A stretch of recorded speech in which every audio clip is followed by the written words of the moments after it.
Mami Balé. Ceux qui n'ont pas un plateau à la télévision pour parler, c'est parce que nous avons l'énergie de servir la nation congolaise.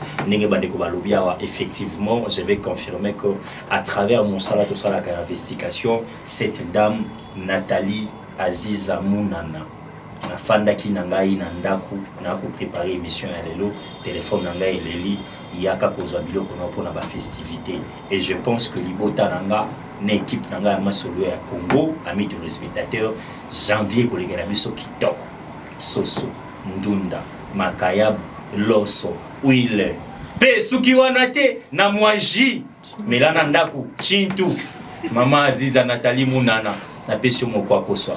Et je vais finir, amis téléspectateurs, on a un meilleur élu de la commune Yalemba, Maman Nobertine Matanda, Yazali Mondele.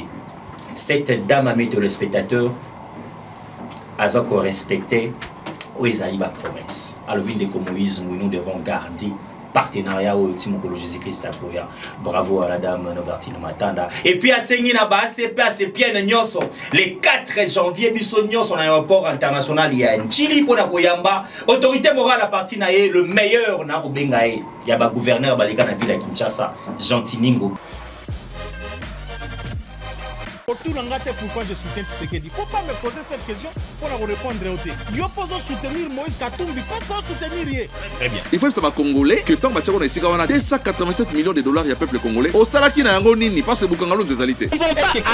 Nous ne pouvons pas attendre ces années-là pour le être beaucoup bien faire mandat pour la constitution. Donc dès que un vrai pasteur à Congo el bosso eza fachi. Berger le bosso ezaye. Nganga el bosso ezaye. Avant le parler beta match faut que na roluka yende nganga parce qu'il a le pouvoir ancestral reconnu par la constitution. Échec Yandeko Bumba na ville à Kinshasa, ezali échec ya IDPS.